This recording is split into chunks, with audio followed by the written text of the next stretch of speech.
Merci beaucoup, madame, Dupoisa d'intervenir ce soir. Nous nous réjouissons de vous avoir. Madame, Juliette Dupoisa est, démographe, et participe, à des études pour l'Observatoire régional, de l'Institut d'aménagement, d'urbanisme de la région Île-de-France. Hem, Elle a beaucoup collaboré aussi avec l'Observatoire régional, de la santé, et elle a publié une étude d'ailleurs, avec eux, pour eux. Voilà, je laisse la parole à madame Dupoisa pour se présenter d'une façon plus grande peut-être. Alors, plus grande, je ne sais pas, mais en tout cas, effectivement, donc moi, je suis démographe à l'Institut Paris Région. Maintenant, c'est comme ça que ça s'appelle. Effectivement, c'est un changement de nom un peu récent. Il y a à peine 2 ans, on s'appelait l'Institut d'aménagement et d'urbanisme de la région Île-de-France. IAU Île-de-France, mais maintenant, ça s'appelle l'Institut Paris Région. Et on a intégré à cette occasion l'Observatoire régional de la santé. Donc c'est pour ça que dans les sources qui vont apparaître pendant la présentation, il y a ces 3 noms qui peuvent apparaître à différents moments. En fait, c'est toujours la même structure qui a juste changé de nom dans le temps. Donc effectivement, je vais vous parler ce soir quasiment exclusivement de la région Île-de-France. Alors, j'espère que vous ne m'en voudrez pas et que ça vous intéressera aussi. J'ai appelé ma présentation Espace de vie post-Covid, le grand retournement francilien. Je m'aperçois en fait que j'aurais sans doute plutôt parlé d'espace de vie sous Covid, malheureusement, puisque cette situation n'est pas encore terminée. Mais c'est pas bien grave de l'avoir appelé comme ça, parce que finalement, une des questions qu'on va se poser, c'est justement c'est de savoir si ce qu'on observe actuellement est appelé a priori à durer au-delà de la crise qu'on vit actuellement. Alors, je n'arrive pas à... Voilà, c'est bon. Donc, je vous propose de regarder d'abord ce qui s'est passé en Île-de-France lors du premier confinement au mois de mars-avril, notamment en termes de logement. Est-ce qu'on a par exemple assisté à un exode urbain? Nous examinerons ensuite ce que la situation actuelle, avec les interdits attachés à l'état d'urgence sanitaire, pourrait engendrer sur les dynamiques d'évolution de la population francilienne. Enfin, nous étudierons les changements que l'on peut observer dans les choix résidentiels au sein même de la région Île-de-France, ainsi que les résolutions prises pour l'aménagement futur de cette région. Donc, des évolutions qui se dessinaient pour la plupart déjà avant la crise, mais qui devraient en sortir confortées. Donc, on va commencer par parler de ce qui s'est passé pendant le premier confinement. Donc vous avez sans doute, je suis pas sûre, mais j'imagine que vous avez déjà vu ces 2 images qui sont un peu exemplaires de ce qu'on a pensé au moment de l'entrée en confinement. Il faut savoir que au 17 mars, il y avait en fait affiché dans tout Paris l'affiche d'une exposition sur 1940, les Parisiens dans l'exode, sur la grande échappée des Parisiens devant l'avancée allemande pendant la Deuxième Guerre mondiale. Et donc, ça a été effectivement assez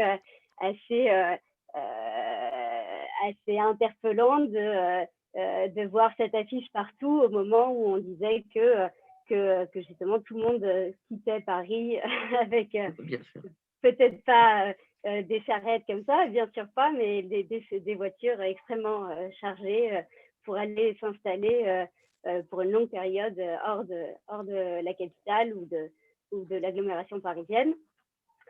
Et on avait en même temps donc les franciliens qui partaient beaucoup, et en même temps la France le reste de la France qui n'était pas forcément très enthousiaste, ou en tout cas n'a pas affiché un enthousiasme forcément très fort à l'accueil de ces fillards. Alors là, c'est une photo qui était parue dans le Sud-Ouest, par exemple, où il y avait marqué sur une palissade au Cap Ferret, Paris go home virus. Donc, si les gens ont exprimé autant de réticence, c'était pour deux raisons principales. Bon, la première, c'était effectivement la peur que la région parisienne, enfin, que les gens de la région parisienne, donc, qui venaient d'une région où le virus était beaucoup plus répandu, exportent ce virus partout ailleurs. Donc, heureusement, finalement, on n'a pas observé ce phénomène, à ce moment-là, en tout cas. Et puis, peut-être aussi un peu de restez chez vous, vous n'allez pas trop nous envahir comme vous le faites en été d'habitude. Mais bon. Donc c'était ces deux photos qui m'ont un peu marqué, surtout que moi j'ai fait partie de ces gens qui ont fui avec famille et bagages pour le premier confinement. Voilà. Bon, on a aussi vu des affiches qui disaient bienvenue aux Parisiens et à tout le monde. C'était aussi mignon.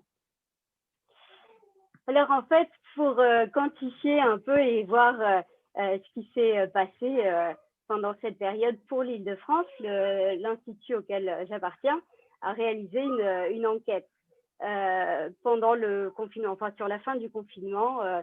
Donc, ils ont posé 60 questions à 3028 franciliens âgés de 18 à 75 ans. Un questionnaire qui a été confié à l'Institut Médiamétrie, et qui interrogeait les individus sur leurs conditions de logement, sur leurs ressentis pendant la période de confinement, et ainsi que sur leur activité, leur mode de consommation et leur opinion sur leurs futures habitudes. Donc, tous les visuels que vous allez voir là dans la première partie sont issus de ces deux résultats d'analyse, dont vous avez la photo de couverture. Alors, tout d'abord, donc une exode, certes, mais il y a tout de même 9 franciliens sur 10 qui sont restés chez eux. Et ceux qui sont partis, donc c'est davantage des Parisiens et surtout les plus jeunes. Donc, notamment beaucoup d'étudiants qui sont revenus, qui étaient venus sur Paris pour étudier et qui sont rentrés chez leurs parents pendant cette période. Donc, ça fait, il y a 450 000 Parisiens qui ont quitté la capitale. Et vous voyez que vraiment, il y a plus on avance en âge et moins les gens ont quitté leur logement. Donc, parmi ceux qui ont changé de résidence pendant le confinement, il y en a la moitié qui sont sortis d'Île-de-France, donc ça fait quand même 600 000 personnes qui ont quitté la région, et une autre moitié qui sont restées dans la région. Et sur cette moitié qui est restée dans la région, il y en a presque la moitié qui sont même restés dans la même commune. Donc, en fait, qui est parti le plus souvent, ce sont donc des jeunes qui sont retournés chez leurs parents.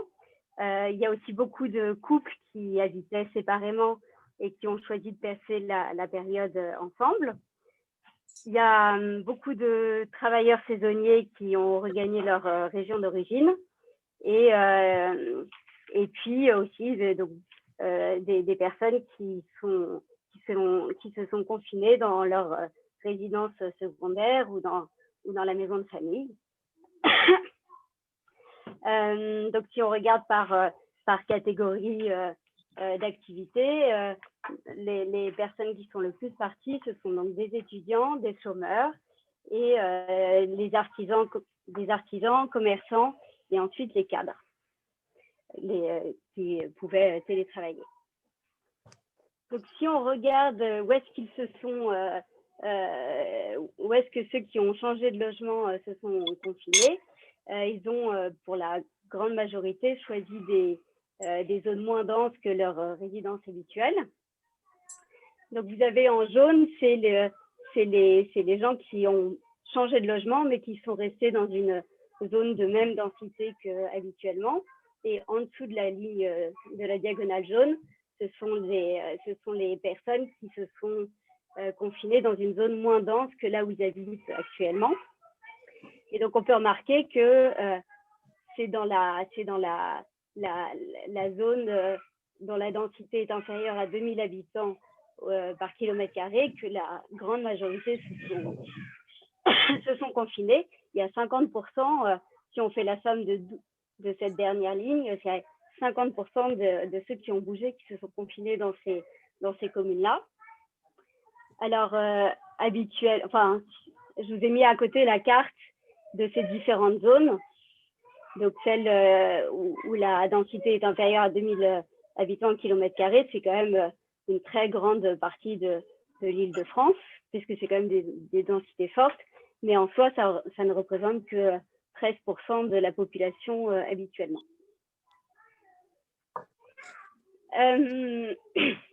Si donc dans le questionnaire, on s'est beaucoup attardé sur le vécu des personnes pendant la période, savoir si elles l'ont plutôt bien vécu ou pas. Et assez logiquement, un des facteurs qui a le plus pesé sur le fait de mal vivre le confinement, c'était la taille de l'espace dont chacun disposait au sein de son logement. Donc, vous avez à gauche là, un graphique qui montre, en fonction de l'espace dont chacun dispose, la part des personnes qui ont mal vécu le confinement. Et donc c'est pas la taille totale du logement, c'est la taille par personne. C'est-à-dire que si c'est un logement de 50 mètres carrés, mais qu'il y a 2 personnes qui vivaient dedans au moment du confinement, le logement est classé dans la catégorie de 25 mètres carrés. Et donc, on voit que là aussi, il y a un gradient des logements les plus petits jusqu'aux plus grands. C'est dans les logements les plus petits que les gens ont le plus mal vécu cette période. Jusqu'à 30% des personnes qui disposaient de moins de 15 mètres carrés ont mal vécu cette période. Il y a juste là l'avant-dernière catégorie qui ne suit pas le gradient, peut-être aussi une question d'effectifs.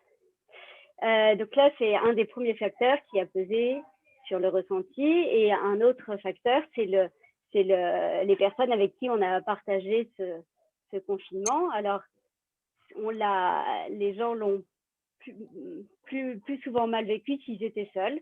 Effectivement, la solitude a beaucoup pesé. Ou alors s'ils étaient très nombreux, parce que on voit que les ménages avec 5 personnes, donc souvent des parents avec plusieurs enfants, donc sans doute des enfants en bas âge, au moins un, donc il faut plus s'occuper. Ça a été les personnes qui ont un peu plus souffert entre guillemets pendant cette période. Il y a l'absence d'extérieur qui a influé, mais en fait pas tant que ça. Donc il y a 19% qui ont mal vécu le confinement contre, si on regarde pour l'ensemble des Franciliens, c'est 17%. Donc ça a joué, mais pas non plus énormément. En revanche, il faut voir que les personnes qui, pendant le confinement, c'est-à-dire en comptant ceux qui ont changé d'endroit, donc ceux-là, très souvent, ont choisi des lieux où il y avait un extérieur. Donc finalement, pendant cette période, il n'y a que 20% des Franciliens qui se retrouvent dans cette catégorie. Et habituellement, je ne sais pas combien c'est, sans doute quand même beaucoup plus. Donc on est dans cette catégorie, mais je ne sais pas exactement, puisque moi j'utilise beaucoup les données de recensement, et c'est pas une catégorie qu'on peut reconstruire dans le recensement. parce que donc là, on compte des personnes qui n'ont ni jardin, ni balcon, ni cours d'immeuble, etc. Donc des gens qui n'avaient pas du tout d'accès à l'extérieur.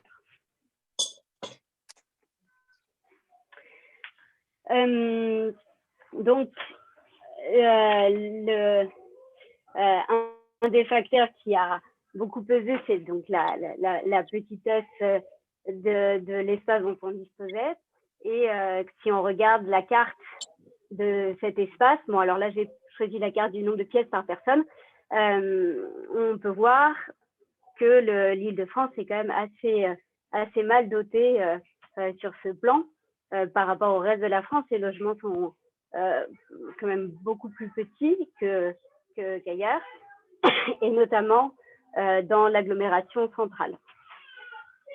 Et notamment dans les espaces les plus pauvres de cette agglomération. Et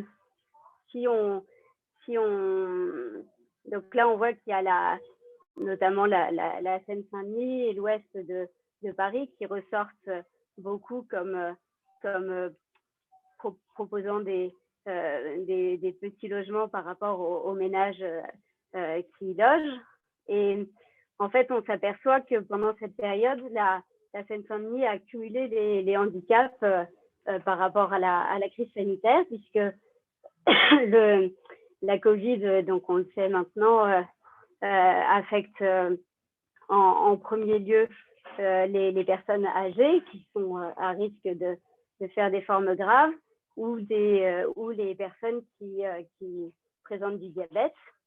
Alors la Seine-Saint-Denis, c'est à la fois, donc vous le voyez sur la carte de droite, une zone où le diabète est le plus répandu dans la région.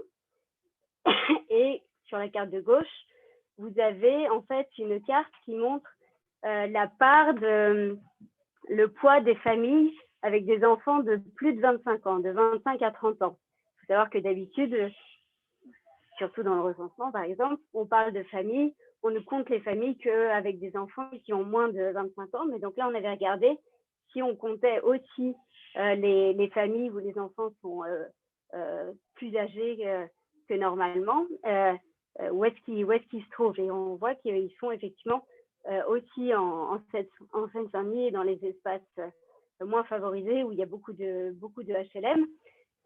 Et donc, ce que ça sous-entend, c'est qu'il y a une plus longue et plus forte cohabitation entre les générations.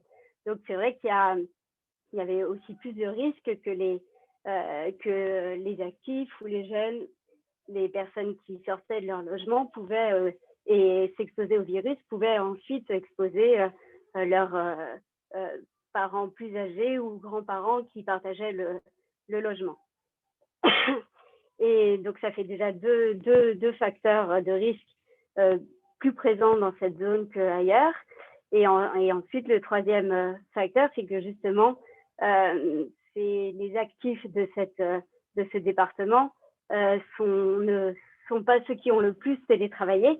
Au contraire, ils ont beaucoup fait partie des travailleurs dits essentiels, soit parce que ils tenaient que ce soit dans les commerces toujours ouverts, ou alors les aides-soignants dans les hôpitaux. Donc voilà, ils ont aussi fait partie des actifs les plus exposés au virus.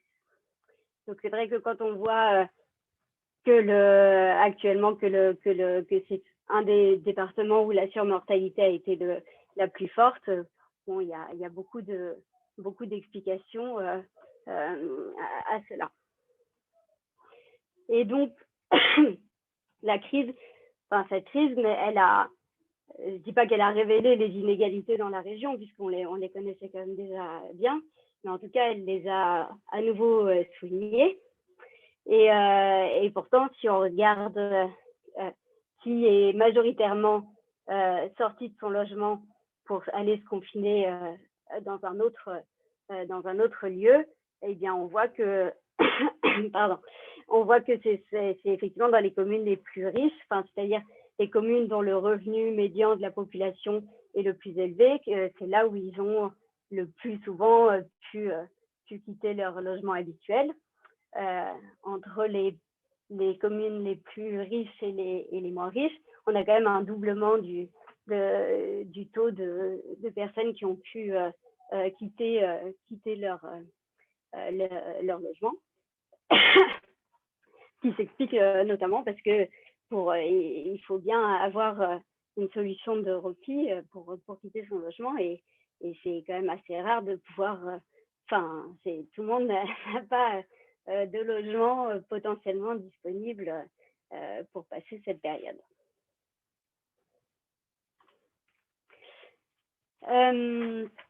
Donc une région assez inégalitaire, et puis si on demande, dans le questionnaire, on a demandé aux gens qu'est-ce qu'ils avaient envie de faire après le confinement, et on voit que donc le top 3 des activités les plus citées ont beaucoup de rapport avec l'espace et le grand air, donc la marche en milieu naturel, les activités physiques en plein air, les parcs et les jardins, et au contraire, ceux qui n'ont pour le moins incité, qu'ils n'ont plus trop envie de faire, du shopping, les foires, les salons, les bars, les restaurants. Donc on voit que ça décrit assez peu la région Île-de-France actuellement. Enfin, elle est plutôt connue justement pour ses bars, ses restaurants, ses foires, ses salons, ses grandes possibilités de shopping. Donc on voit que les Franciliens envisagent des nouvelles habitudes moins favorables à leur région de vie. Mais bon, pour terminer sur une note un peu plus positive pour cette période, on peut quand même souligner que 83% des personnes, des Franciliens, affirment avoir bien vécu le confinement. C'est quand même une très très large majorité. Alors par contre, je ne peux pas le comparer au pourcentage des Français, ça j'ai aucune idée, mais en tout cas ça ne peut pas être beaucoup plus élevé, parce que c'est quand même un joli score. Et on voit qu'à côté des conditions de logement, un autre aspect qui a pesé sur les conditions sur le ressenti pendant le confinement, c'est surtout les conditions de travail, notamment si on avait perdu une partie de son activité ou si on était tenu de continuer à la faire à l'extérieur. Et du coup, la situation la plus favorable, c'était d'être en télétravail à deux dans un logement, donc c'est-à-dire sans s'occuper. Donc là, on était dans les positions les plus favorables. Et quand on a aussi interrogé dans cette enquête les Franciliens pour savoir s'ils désiraient quitter la région. Et en fait, 30% affirment vouloir le faire. Donc, ça semble important, mais finalement, c'est ce qu'on retrouve habituellement. Même avant la crise, c'était le même pourcentage, à peu près. Et dans ces 30%, pour ces 30% qui voudraient partir, il y en a quand même 60% qui reconnaissent que c'est un projet assez irréalisable, en tout cas pour l'instant. Effectivement, les gens sont le plus souvent tenus par leur travail et ne peuvent pas quitter la région aussi facilement. Et donc finalement, au-delà de la période de confinement qui a pu donner des envies d'ailleurs aux Franciliens, c'est peut-être la situation actuelle qui pourrait avoir plus de conséquences sur les dynamiques d'évolution de la population.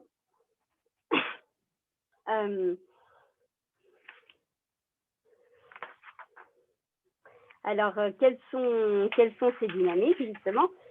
Donc, la région Paris-Île-de-France,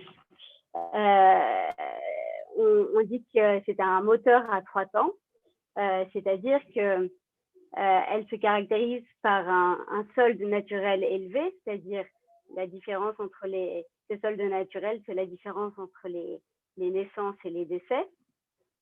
donc beaucoup de naissances et beaucoup moins de décès, ce qui est normal pour une région jeune. Ça se caractérise par un solde migratoire déficitaire avec le reste du pays et positif avec le reste du monde. Donc vous avez un graphique qui montre l'évolution de ces différents paramètres depuis 2000, mais il faut savoir qu'en fait l'évolution de la population en Île-de-France est assez constante depuis plus de 40 ans. Il y a à peu près 50 à 60 000 personnes en plus chaque année depuis les années 70. Et vous voyez que chaque paramètre, par exemple, le solde naturel, là, c'est ce que vous avez en vert moyen, et est assez stable, en tout cas sur les 20 dernières années. En dessous de 0, en vert très pâle, vous avez le solde migratoire avec le reste de la France. Donc, il est de l'ordre de 60 à 90 000 personnes en moins chaque année, et il est lui aussi relativement stable. Ce qui varie le plus, c'est le solde migratoire à l'international, qu'on connaît assez mal parce qu'en fait, on peut bien connaître les gens qui viennent dans le pays et on connaît beaucoup moins ceux qui en... donc, il est d'ailleurs souvent calculé par... en partie calculé par différence, mais bon, donc on le connaît assez moins, et c'est lui qui évolue le plus et qui il joue pas mal dans l'évolution totale de la population, qui reste, comme vous voyez, assez stable depuis 20 ans. Alors, si on essaye d'imaginer ce qui peut se passer à l'avenir, effectivement, le sol naturel devrait baisser, ça c'est en tout cas à court terme, c'est sûr, parce que on a vu que les naissances ont fortement, baissent depuis quelques années déjà et ont fortement baissé cette année, à voir si ça se poursuit. Les décès ont aussi, eux, quand même fortement augmenté, donc il est sûr que le sol naturel va baisser. Le sol migratoire avec le reste de la France, étant donné les nouvelles envies et l'attrait amoindri de la région pourrait être plus déficitaire que maintenant. Et le solde migratoire international devrait lui aussi baisser, étant donné que pour l'instant les frontières sont fermées. Donc, il est possible que cette croissance très stable depuis 40 ans pourrait baisser pour les quelques années à venir. Donc, si on regarde pour le solde migratoire avec le reste de la France, donc on regarde d'un côté les arrivées et de l'autre les départs. Donc là, vous avez les deux pyramides mises côte à côte. À gauche, les arrivées, donc avec des arrivées très centrées sur les âges autour de 22 ans. Donc, qui commence à être très positif à 18 ans jusqu'à 28-29 ans. Donc, c'est l'entrée, c'est les jeunes qui viennent pour leurs études et pour leur premier emploi, le plus souvent. Et à droite, vous avez la pyramide des départs. Donc, on a on a surtout des gens qui partent au moment de la retraite. Et puis, on voit beaucoup de familles avec enfants qui s'en vont. Donc là, les familles, il faut regarder ceux qui ont autour de 40 ans avec les enfants. Et puis, à partir de 30 ans. Et il y a quand même aussi des étudiants qui partent ailleurs. Mais si on fait les deux pyramides, si on les met l'une sur l'autre, on obtient donc le solde migratoire. Et du coup, vous avez, quand c'est orange, les arrivées sont supérieures au départ. Et quand c'est vert foncé, ce sont les départs qui sont supérieurs. Et donc là, on a une photographie du solde migratoire décliné par âge. Et donc, on voit qu'il est positif entre 18 et 27 ans, mais qu'il est négatif partout ailleurs. Et si on s'intéresse aux ménages en moins, enfin, que perd l'Île-de-France chaque année pour le reste de la France, en fait, on s'aperçoit que donc déjà 2/3 sont des ménages retraités et que l'autre tiers, eh bien, c'est la personne de référence est au chômage. C'est-à-dire que finalement, l'Île-de-France ne perd pas de ménages d'actifs, parce que c'est vraiment une région où les gens viennent pour l'emploi. Ça ne veut pas dire qu'il n'y a pas d'actifs qui partent de la région, mais en tout cas, quand on fait le solde, effectivement, elle n'en perd aucun. Et justement, c'est un peu le souci, c'est que là, la région risque d'être très impactée par la crise. Enfin, elle l'est actuellement et ça pourrait perdurer. Alors que l'Île-de-France avait plutôt bien résisté à la crise de 2008 par rapport au reste de la France. Cette fois-ci, elle fait partie des plus largement impactés. Et donc là, vous avez pareil la couverture de deux études, enfin de l'étude complète qui a été faite par l'Institut et de son résumé en note rapide. Et du coup, ceux qui ont fait ces notes ont classé les secteurs d'activité qu'on trouve en Île-de-France selon leur spécificité dans l'Île-de-France, c'est-à-dire le poids qu'avait ce secteur dans l'emploi total de la région. Et sur l'axe des abscisses, vous avez si le secteur a été plus ou moins impacté par la crise, voire arrêté totalement. Et donc dans le quart en haut à droite, vous avez des secteurs qui sont à la fois très spécifiques à l'Île-de-France et très très impactés par la crise. Vous avez le secteur des arts et spectacles, l'hébergement et la restauration, et puis les activités scientifiques et techniques, notamment tout ce qui va toucher à l'aéronautique. Et donc, on voit que la région est plutôt très concernée par les arrêts d'activité.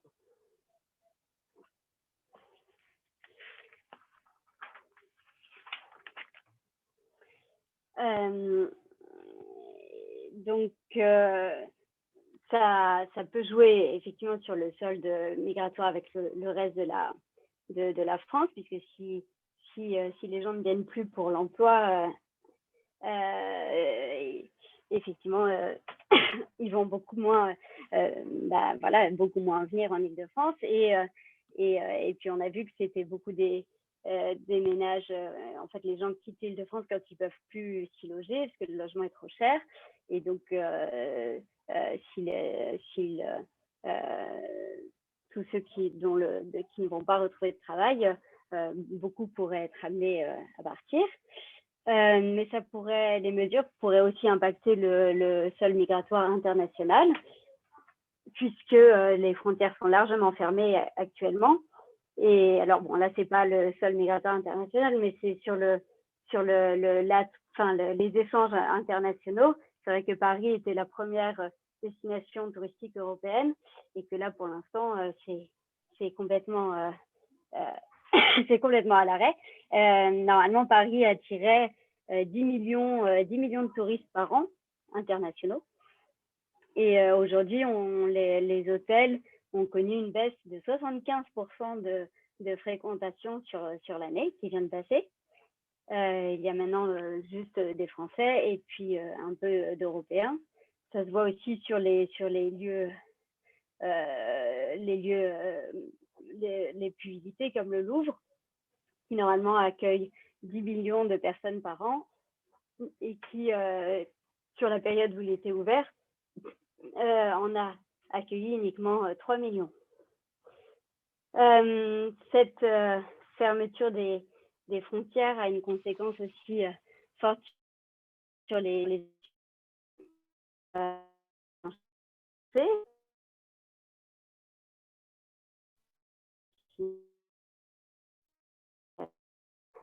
qui me semble que effectivement là la vie étudiante n'a pas beaucoup d'intérêt actuellement, avec les cours qui sont exclusivement sur Zoom ou sur toute autre application à distance. Il n'y a pas de vie de campus, d'intégration, plus de nuit parisienne. Les étudiants qui sont venus dans la région, donc non seulement n'ont pas leurs cours en présentiel, mais en plus ils sont dans des toutes petites chambres, ils n'ont plus de petits boulots. Donc c'est vrai que là, la situation pour les étudiants isolés, c'est-à-dire qu'ils n'avaient pas leur famille à proximité, est tout de même assez dure. Et du coup, un des grands motifs d'entrée dans la région, là, a perdu beaucoup de son intérêt. Et si on regarde,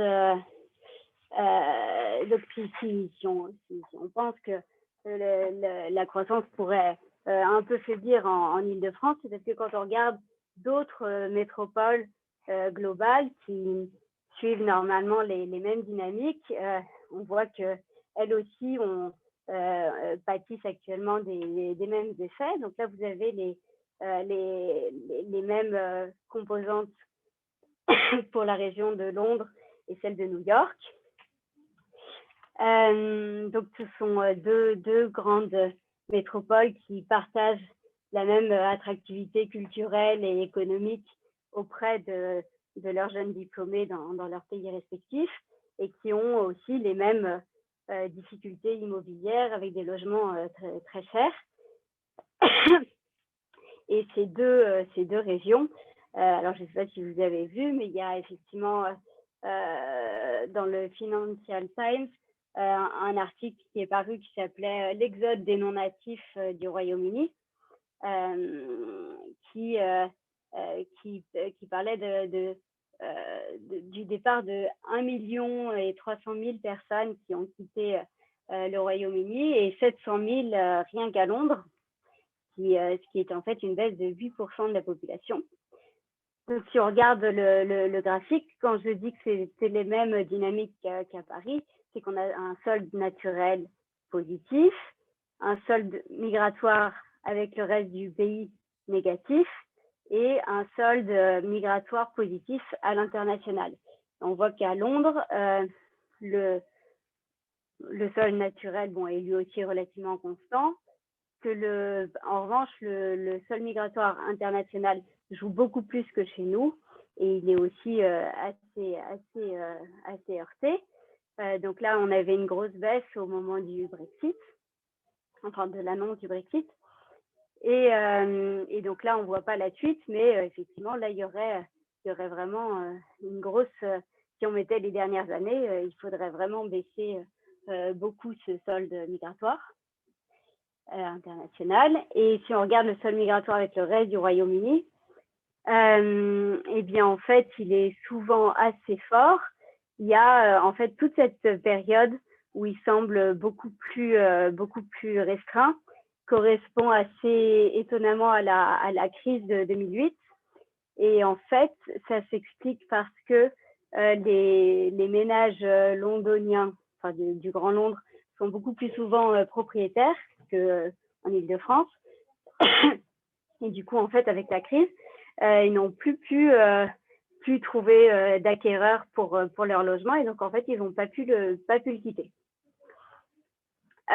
Si on regarde l'ère de New York, on a donc là aussi un solde naturel, attendez, je ne le vois pas là, un solde naturel positif, un solde migratoire international positif aussi. Et là, ce qui baisse énormément, oui, c'est le solde migratoire avec le reste des États-Unis, qui est de plus en plus de plus en plus négatif, et qui fait que maintenant, depuis assez récemment, le New York est en perte d'habitants. Il y a 100 000 habitants en moins sur les 3 dernières années, ce qui est tout à fait nouveau. Donc, on voit qu'en tout cas, il est tout à fait possible pour ces grandes métropoles de se mettre à perdre des habitants. Et d'ailleurs, c'est le Washington Post qui décrivait fin mars The Great American Migration of 2020, pardon, je dis en français, et qui a affecté les grandes métropoles outre-Atlantique au profit des zones rurales et des villes moyennes. Il faut savoir qu'aux États-Unis, maintenant, il y a 1/3 des salariés qui sont à 100% à distance. Et donc, en fait, maintenant, ils ont, pour la plupart, quitté les villes les plus denses comme New York ou San Francisco. Et il y a à 1 heure ou 2 de route ce qu'on appelle des Zoom Towns qui ont vu leur population exploser par l'arrivée de tous les télétravailleurs de la zone métropolitaine, et qui profitent maintenant de logements beaucoup plus grands. Et donc en France, on pourrait les appeler les grands navetteurs, ceux qui habiteraient comme ça hors de la métropole et qui travailleraient quand même, en partie à distance et en partie sur place. D'ailleurs, il faut savoir que la région rêvée pour les Franciliens, quand on leur demande, c'est la région, c'est Bordeaux et la Gironde. C'est le souhait du plus grand nombre de ceux qui souhaiteraient partir. Mais sans aller jusqu'à quitter la région, parce que pour ceux qui y travaillent encore, parce que même si on fait moins souvent les trajets, ça reste tout de même assez contraignant pour ceux qui le vivent de faire ces grands allers-retours entre leur région de résidence et leur lieu de travail. Le télétravail pourrait par contre impacter la distribution spatiale dans la région. Donc on va voir comment. Je ne sais pas depuis combien de temps je parle.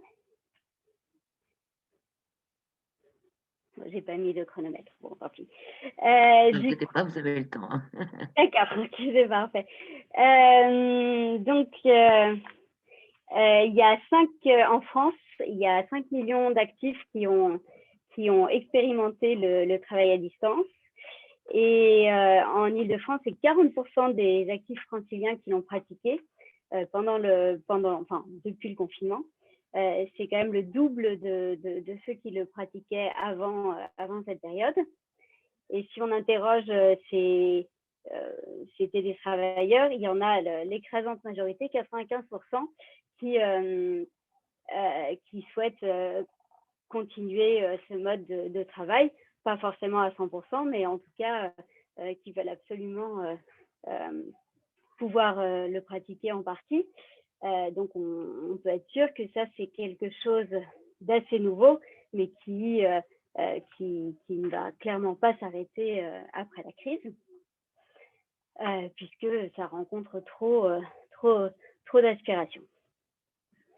Ce télétravail, il a permis, donc largement pratiqué en Île-de-France, a permis que la majorité, 60% des travailleurs, ont pu continuer à travailler comme avant. Même si, comme on l'a vu, il y a une grande différence entre les travailleurs selon le secteur dans lequel ils travaillaient, puisque des secteurs étaient complètement à l'arrêt, ou en tout cas beaucoup de travailleurs ont aussi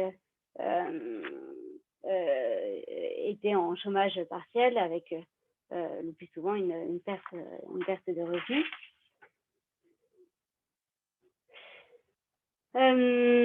Donc, je vous ai dit que la croissance de la région était à peu près constante dans le temps depuis 40 ans.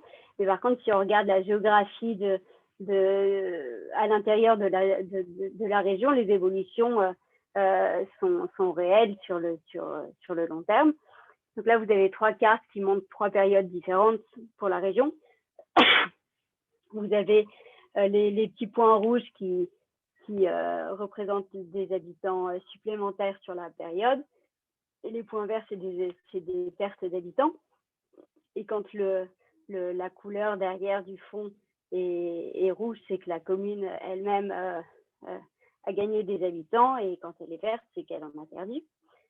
Donc, si on regarde la première période dont je parlais, c'était donc entre 1975 et 90. La croissance, alors je ne sais pas si vous connaissez des villes nouvelles, mais on voit bien, elles apparaissent bien sur la carte, entre Cergy, Saint-Quentin-en-Yvelines, Évry, Sénart et Marne-la-Vallée. On voit des gros paquets rouges, donc des villes qui ont été pensées pour accueillir justement la croissance de la population de la région, pour créer des pôles un peu éloignés de Paris. Ça a effectivement très bien marché, avec un grand desserrement de la zone centrale.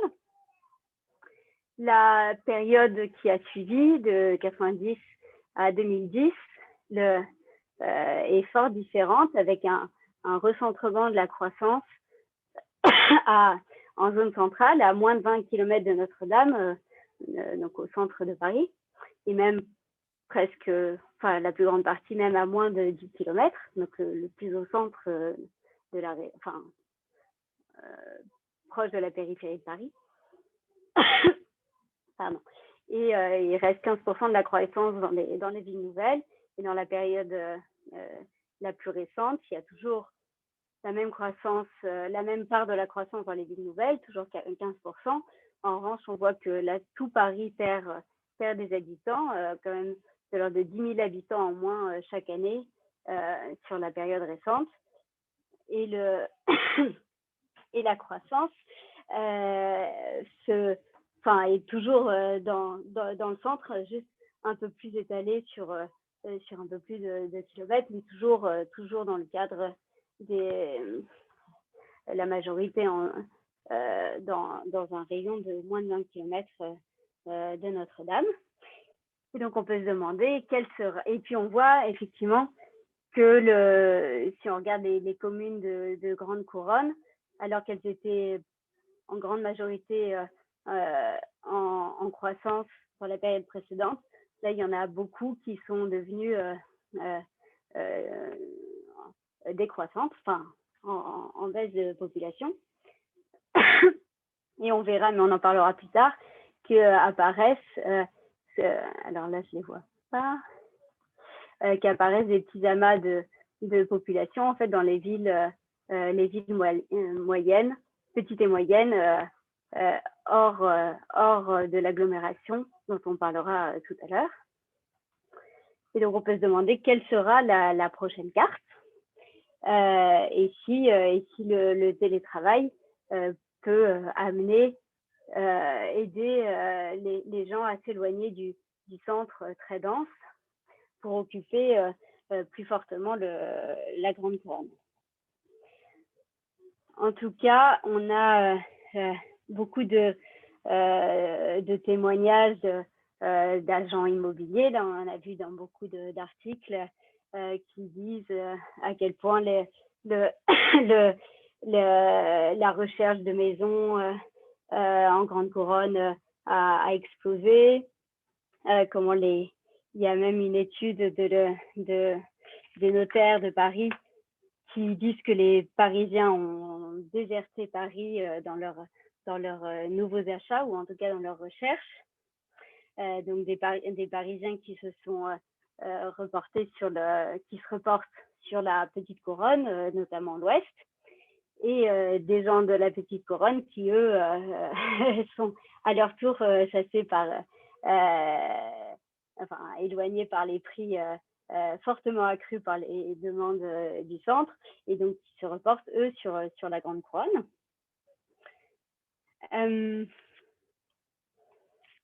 Et en fait, donc je pense que vous en avez aussi entendu parler, il y a un grand projet en Île-de-France, c'est la construction d'un grand métro en rocade qui permettrait de faciliter les déplacements, notamment les déplacements sans passer toujours par le centre de Paris, mais pouvoir relier les zones qui l'entourent. Donc c'est le Grand Paris Express, dit GPE, qui est attendu pour 2030, un peu plus tard. Donc il est pensé pour effectivement réduire les temps de trajet en zone centrale notamment, mais en fait il pourrait lui aussi finalement, même s'il n'est pas construit là, il pourrait permettre aux franciliens du centre de s'éloigner du centre, parce que en fait la Grande Couronne y gagnerait aussi, étant donné que à partir du moment où elles rejoignent une gare de rabattement qui amène au métro, la fin du trajet est beaucoup plus rapide, et donc leur temps total de trajet serait finalement lui aussi pourrait être amoindri. Et du coup, vu que en fait en Île-de-France, le temps de trajet moyen pour aller à son travail est assez constant, autour de 45 minutes, c'est la moyenne, eh bien les gens pourraient continuer à être à 45 minutes de leur travail, mais en habitant beaucoup plus loin. Et peut-être même que là, s'ils n'ont plus à faire le trajet qu'une ou deux fois, ils accepteraient peut-être des temps de trajet encore plus longs. Et donc finalement, l'hypothèse d'un des cabinets qui a été consulté sur les effets du Grand Paris Express sur les franciliens, il disait que finalement, ce serait peut-être à la Grande Couronne qui y profiterait le plus. Mais bon, ça, l'avenir nous le dira. En tout cas, c'est un projet très attendu par la région. Donc, je vous parlais tout à l'heure qu'on voyait se dessiner des augmentations de population dans les villes, les villes petites et moyennes de la périphérie de l'Île-de-France. Ce sont des villes dont on entend effectivement beaucoup parler en ce moment, puisqu'on a le confinement en a révélé tous les attraits, avec un cadre de vie beaucoup plus agréable, des grands logements, des grands jardins, une proximité à des grands, voilà, au bois, à la nature. Et donc, alors que c'est vrai que en tout cas hors Île-de-France, ce sont des villes qui étaient plutôt en perte de vitesse. Mais en Île-de-France, finalement, dans la période la plus récente, même avant la crise dans laquelle on est actuellement, elles avaient déjà regagné pas mal d'attraits. Et donc, l'Institut s'était intéressé à ces villes en 2019 déjà, donc avant toute cette période. Et donc, on a sorti une étude qui actualise, ou en tout cas qui résume cette étude en accent sur les villes petites et moyennes comme refuge pour la population. Donc, l'atout qu'elles ont par rapport à d'autres villes de même catégorie classe, entre guillemets, ailleurs en France, c'est qu'elles sont insérées quand même dans un système métropolitain. Donc, elles ont beaucoup plus accès au travail, justement.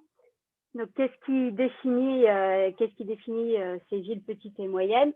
Donc, en Île-de-France, elles seraient au nombre de 18. Elles comptent moins de 50 000 habitants. Elles sont hors de l'agglomération urbaine, donc généralement à plus de plus de 60 km de Paris.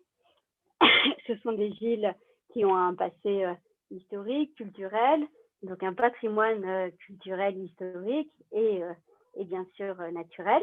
Et surtout, ce sont des villes qui polarisent les emplois dans leur zone. Donc, on voit là que si on regarde les trajets des actifs entre leur lieu de résidence et leur lieu de travail, à chaque fois, elles sont au centre, elles sont un pôle de centralité de ces zones. Mais bien évidemment, si on regarde où travaillent les actifs de ces villes, c'est la grande toile d'araignée vers le centre de Paris.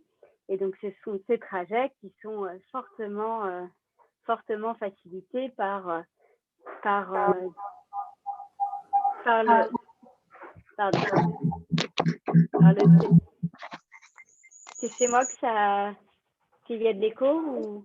Non, je pense qu'il y a quelqu'un qui a remis son haut-parleur. Je vais couper les micros. Il n'y a pas de problème. Voilà, allez-y, je vous en prie. Je vais couper si ça recommence, je vais couper les micros des autres personnes, puis on les remettra au moment des questions. Ok, de toute façon, j'ai bientôt fini. Donc, on voit que donc ces trajets-là qu'on voit en orange, c'est justement ces trajets qui pourraient être fortement facilités. Enfin, justement, ils n'auraient plus lieu d'être, en tout cas plus lieu d'être aussi souvent grâce au télétravail. Et donc là, je vous en ai déjà parlé de l'attrait pour ces villes petites et moyennes qui est en fait une tendance apparue dès avant la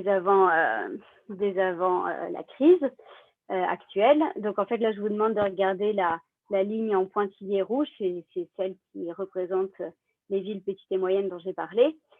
Et on voit que, alors que la ligne en rouge plein, c'est le reste, enfin, c'est toute la grande couronne. Donc, on voit que d'habitude, elles étaient en croissance beaucoup moins forte que la grande couronne dans son ensemble.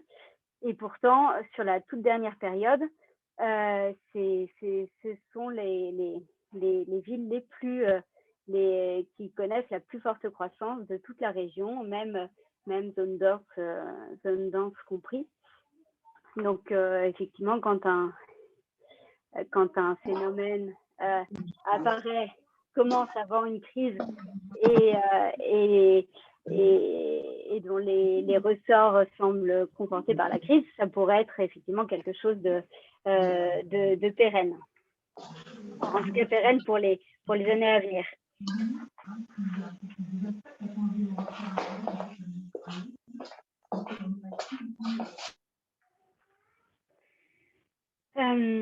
Qu'est-ce que je voulais dire de plus?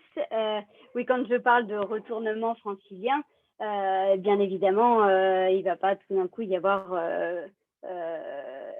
moins de personnes en zone centrale que dans la périphérie. Ce sont les évolutions qui sont actuellement positives dans le centre et plus faibles en périphérie. C'est ça qui pourrait s'inverser. En revanche, bien évidemment que la zone dense restera dense à l'avenir. Et donc, il est aussi bien sûr important de rendre la région telle qu'elle est, de la rendre plus agréable et plus vivable pour tous ceux qui y vivent. Et donc, il y a beaucoup de projets autour de ça auxquels on pense actuellement. Donc, il y a notamment un des grands points, pas noirs, mais des points d'attention, c'est donc les déplacements en Île-de-France, avec beaucoup d'embouteillages, des transports en commun compliqués. Et donc, en fait, il y a un fort développement de ce qu'on appelle les mobilités douces, donc notamment le vélo. Donc là, vous avez une carte faite pas par nous, hein, par l'Observatoire des coronapistes, montée par le collectif Vélo Île-de-France, qui montre toutes les nouvelles pistes cyclables qui ont été ouvertes pendant le confinement, enfin, ou après, enfin, depuis le confinement, et qui sont amenés à être pérennisés dans le futur. Il y a aussi ce qu'on appelle le RER vélo pour que les gens d'hors de la zone dense ne prennent plus leur voiture pour venir à Paris, mais prennent le RER et une fois qu'ils sont en zone dense, sortent leur vélo. Donc on essaye de beaucoup encourager ça. Il y a aussi donc le fait de rajouter de la nature en ville en plantant beaucoup d'arbres. Il faut savoir que Paris, c'est une des villes les plus minérales qui existent. Et donc il y a beaucoup de projets de plantation d'arbres et d'ouverture d'espaces verts. Actuellement, il y a 500 000, parce que les arbres aussi sont comptés, pas que les hommes. Donc il y a 500 000 arbres à Paris, et donc 300 000 dans les bois, mais donc bois de Vincennes, bois de Boulogne. Mais donc en fait, les arbres qui ne sont pas dans les bois, on voudrait en doubler la population des arbres. Donc c'est-à-dire rajouter près de 200 000 arbres, soit dans des rues jardins, soit dans des forêts urbaines. Ce qui aurait aussi ce qui aurait deux impacts positifs sur l'état psychologique. C'est toujours très agréable de voir du vert. Et puis aussi, c'est censé refroidir l'atmosphère, bon, bien sûr par la captation du carbone, mais aussi parce que on observe que dans les parcs, dans les forêts, la température est toujours plus faible pendant les canicules que dans des zones d'immeubles. Et le troisième, enfin les autres grands projets, c'est ce qu'on appelle ZAN, ZEN, CIRC. Alors ZAN, c'est pour zéro artificialisation nette, ZEN pour zéro émission nette, et CIRC pour circulaire. Ça, ce sont les trois grands axes de développement de la région, qui ne sont pas, qui sont en fait partagés pas que notre région, mais par toutes les par les autres aussi, puisque ce sont souvent des objectifs même européens, notamment le zéro artificialisation nette. Donc actuellement, il y a 600 hectares par an qui sont artificialisés. Donc l'objectif, c'est de diminuer ça de moitié, ce qui est quand même c'est un objectif très ambitieux en Île-de-France, puisque effectivement, comme vous l'avez vu, c'est des régions qui gagnent quand même 50 000 habitants par an, et donc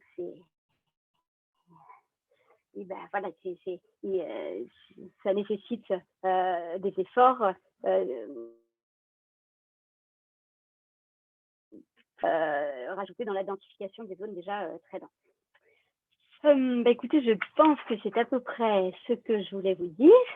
Donc, je vous remercie pour avoir suivi cet exposé.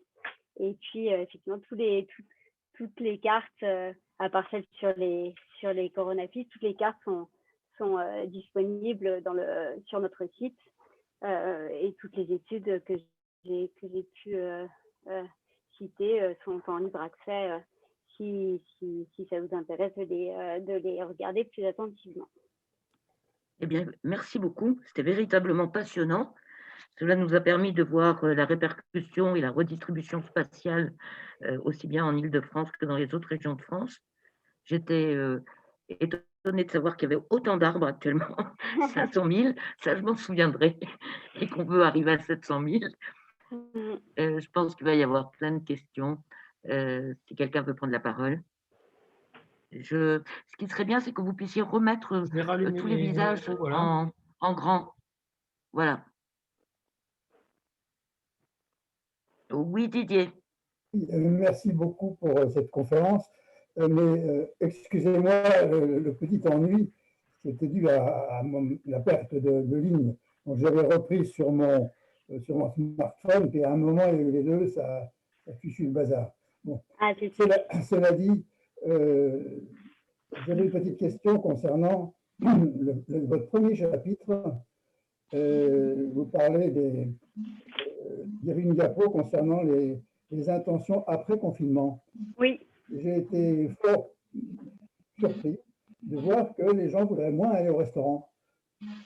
Eh bien, alors oui, c'est vrai qu'aujourd'hui… Alors, j'ai une forte envie d'y aller. Oui, non, vous avez tout à fait raison. Il faut savoir que ces questions ont été posées à la fin du confinement du mois de mars. Donc, à ce moment-là, les gens étaient effectivement sans doute encore surtout dans la peur du virus et de sa transmission. Mais effectivement, aujourd'hui, vous avez raison. Si on reposait la question, c'est pas sûr que les réponses soient les mêmes. Et tout le monde rêve de retrouver son restaurant ou les bars. Vous avez une autre question. Alors, c'est un détail. Hein. C'est dans le deuxième chapitre. Vous avez présenté des graphiques qui ressemblent à des arbres de Noël, vous voyez. Oui. Ah oui, alors, le solde migratoire. Alors, il y a une partie gauche et une partie droite. Ça correspond aux hommes et aux femmes ou à quoi? Oui, effectivement, j'aurais dû un peu plus expliquer, parce que pour moi, c'est ce que j'en vois tous les jours. Mais en fait, c'est donc des pyramides des âges. Vous avez effectivement les hommes à gauche, les femmes à droite.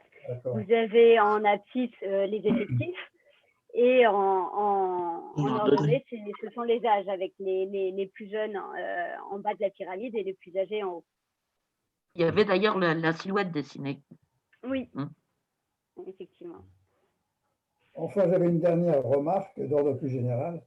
Vous avez présenté dans les derniers graphiques les pertes d'habitants dans les grandes métropoles, comme si c'était une mauvaise chose. Pour moi, c'est plutôt sain, quoi. C'est plutôt bien. Oui, non, effectivement, c'est pas forcément une mauvaise chose, c'est juste un changement, mais c'est pas en soi, effectivement, c'est tout à fait, ça doit pas être un objectif absolu de gagner toujours et toujours plus de population. Ça, je suis tout à fait d'accord avec vous. Oui, Jean-Pierre. La généralisation du télétravail va certainement, et ça a déjà commencé, je crois, amener une redistribution de l'utilisation des bureaux, et en particulier une concentration de l'utilisation des bureaux sur les simples présents. Il n'y aura plus de bureaux individuels, mais des bureaux communs qui seront partagés. Par conséquent, il y aura certainement un impact sur le parc immobilier disponible pour l'habitat.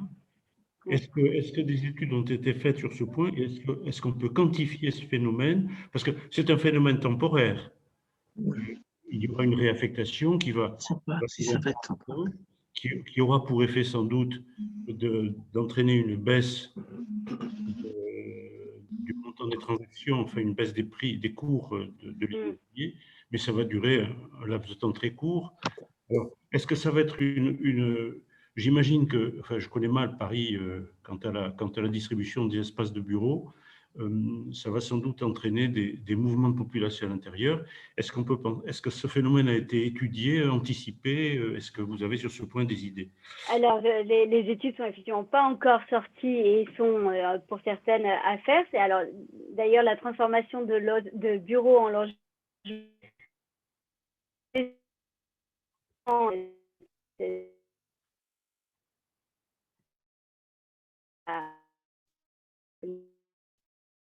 d'ailleurs, ça a plus d'importance d'efforts faits. En revanche, il y a effectivement des zones comme la Défense, où il y a effectivement quasiment exclusivement des bureaux, et en plus des bureaux dont les travailleurs peuvent beaucoup télétravailler, justement. C'est souvent des fonctions facilement télétravaillables.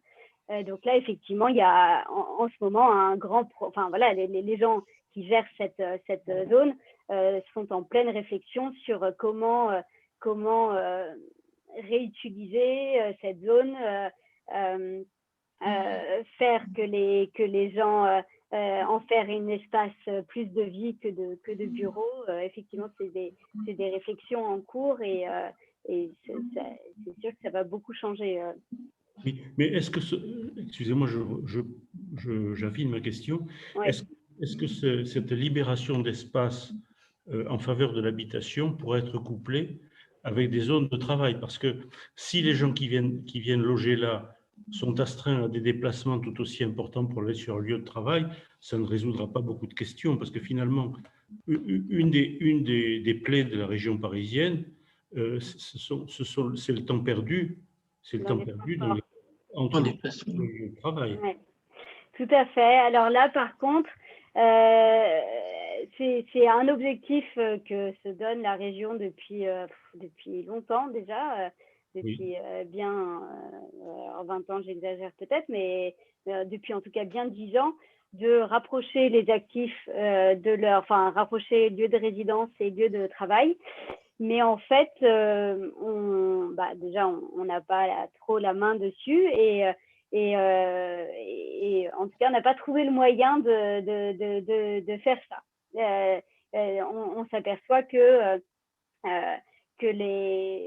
même si, en fait, on étudie souvent le rapport entre le nombre d'actifs et le nombre d'emplois dans une zone, mais on s'aperçoit qu'il n'y a que l'évolution de cet indicateur n'a aucune influence sur les mouvements entre résidence et lieu de travail. D'accord. Merci beaucoup. Anthony, tu n'as pas une question? Ben alors, dépêche-toi parce que… En fait, ce qui est difficile, peut-être, c'est de mesurer le fait de ce qui se passe depuis 1 an avec la crise sanitaire, avec des personnes qui sont parties pendant la période de confinement, des personnes qui font du télétravail. C'est difficile de mesurer si c'est un mouvement durable ou pas. Est-ce que les gens vont retourner dans des villes plus petites? Est-ce que c'est de façon durable ou est-ce que c'est juste cette crise d'une année qui va peut-être durer encore quelques mois? On ne sait pas trop. Donc, en fait, je ne sais pas qu'est-ce que vous en pensez. Je trouve que c'est un peu difficile de brosser une tendance avec seulement une année de réflexion derrière nous, en fait.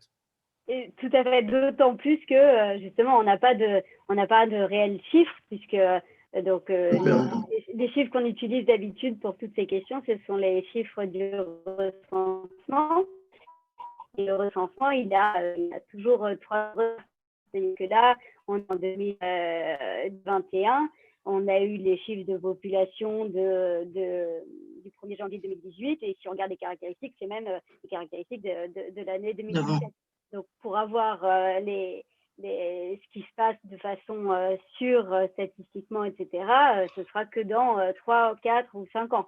Donc, effectivement, c'est difficile de parler de façon sûre.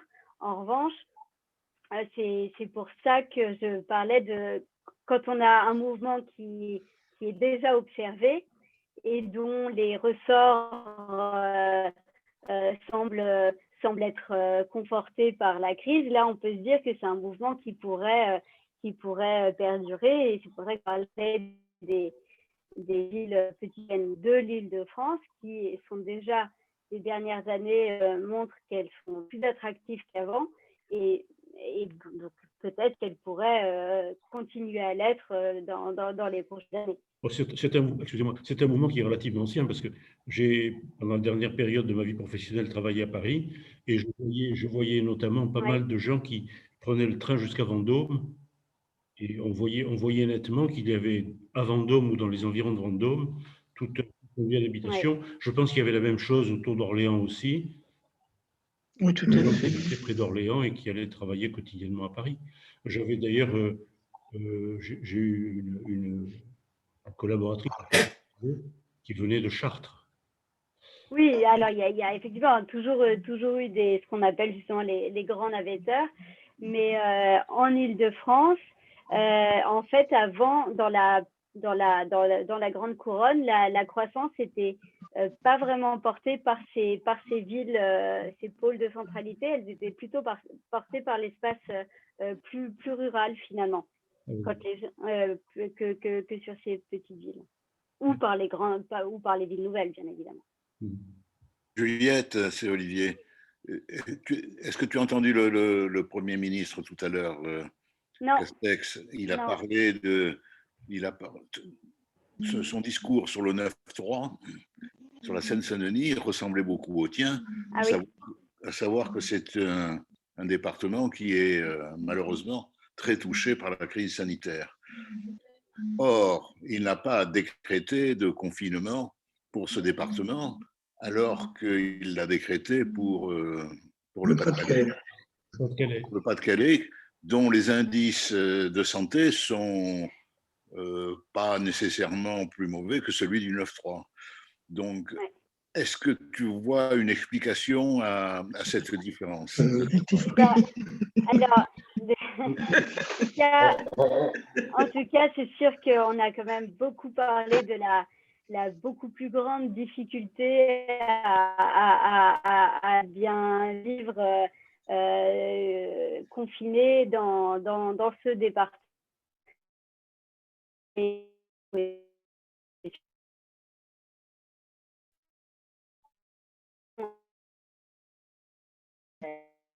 Voilà, interdire l'accès à l'extérieur aux gens qui habitent dans ce département, ça aurait été, à mon avis, très très mal vécu. Et surtout que l'un des objectifs dans le confinement, c'est que justement les personnes ne se rencontrent moins. Et du coup, quand il y a une cohabitation des générations dans un même logement, c'est pas parce si on leur dit de rester dans ce logement et de ne pas en sortir, la contamination est encore plus favorisée. Et du coup, ça pourrait être contre-productif pour ce département. Okay, merci. Et bravo encore. Merci. Mais par contre, je me vois à 9h30, j'ai parlé beaucoup plus longtemps que ce que j'avais prévu. C'était vraiment intéressant. Denis? Alors, justement pour rebondir sur le 9-3, il y a eu une carte qui a été montée sur le diabète en région parisienne. Oui. Et qui montre que dans le 9-3, le diabète, je pense, c'est le diabète de type 2 dû à l'alimentation, disons, inadéquate. Disons que j'avais l'impression que la couleur était beaucoup plus foncée dans cette région-là qu'ailleurs. Mais oui, puisque c'est effectivement très, très corrélé au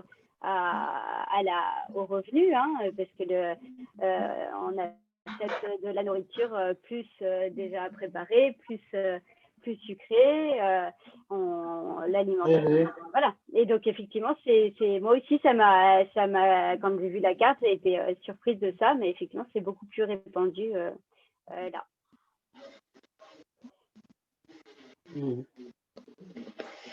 Et je pense que ça a dû beaucoup jouer sur l'accroissement de la mortalité pour ce département. Il y a d'autres questions, d'autres... Bon. Bon, je crois qu'on a fait le tour. En tout cas, c'était vraiment passionnant. On a appris énormément de choses et puis je pense que les répercussions sur les autres régions étant quand même assez importantes, c'est-à-dire ce qui se passe là a obligatoirement des répercussions chez nous et ailleurs. Donc, c'était vraiment très, très passionnant. Je vous remercie infiniment. Bravo. Merci beaucoup.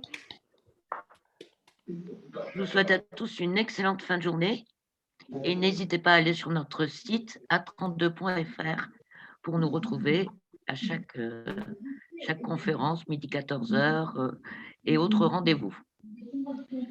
À très très bientôt. Bonsoir. Au Au revoir. revoir. Au revoir. Merci Juliette. Au revoir. Au revoir Agnès. Au revoir Jean. Ouais. Au revoir. Merci. Au revoir. Au revoir.